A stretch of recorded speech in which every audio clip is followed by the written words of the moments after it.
Chapter 12. In consequence of an agreement between the sisters, Elizabeth wrote the next morning to her mother to beg that the carriage might be sent for them in the course of the day. But Mrs. Bennet, who had calculated on her daughters remaining at Netherfield till the following Tuesday, which would exactly finish Jane's week, could not bring herself to receive them with pleasure before. Her answer, therefore, was not propitious, at least not to Elizabeth's wishes, for she was impatient to get home.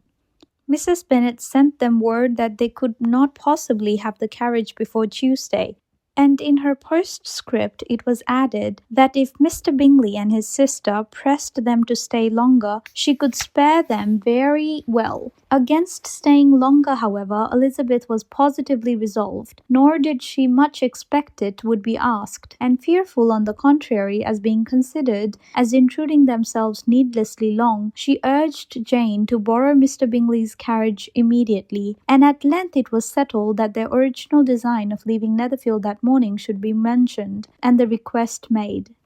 The communication excited many professions of concern, and enough was said of wishing them to stay at least the following day to work on Jane, and till the morrow their going was deferred. Miss Bingley was then sorry that she had proposed the delay, for her jealousy and dislike of one sister much exceeded her affection for the other.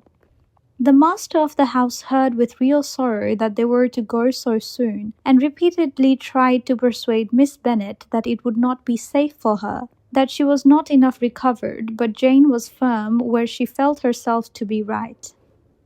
To Mr. Darcy it was welcome intelligence. Elizabeth had been at Netherfield long enough. She attracted him more than he liked, and Miss Bingley was uncivil to her, and more teasing than usual to himself. He wisely resolved to be particularly careful that no sign of admiration should now escape him, nothing that could elevate her with the hope of influencing his felicity, sensible that if such an idea had been suggested, his behaviour during the last day must have material weight in confirming or crushing it. Steady to his purpose, he scarcely spoke 10 words to her through the whole of Saturday, and though they were at one time left by themselves for half an hour, he adhered most conscientiously to his book, and would not even look at her.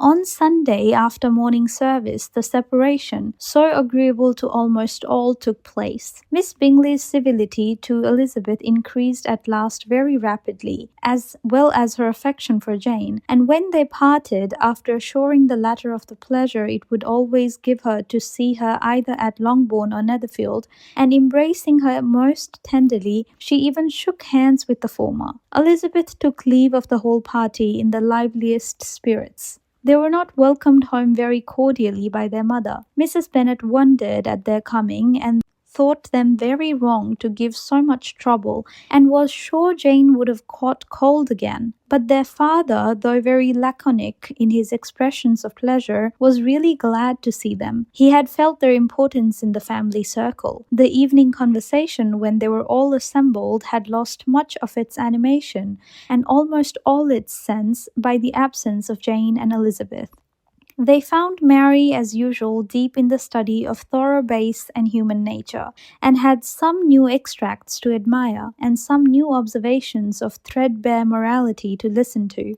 Catherine and Lydia had information for them of a different sort. Much had been done, and much had been said in the regiment since the preceding Wednesday. Several of the officers had dined lately with their uncle. A private had been flogged, and it had actually been hinted that Colonel Forster was going to be married.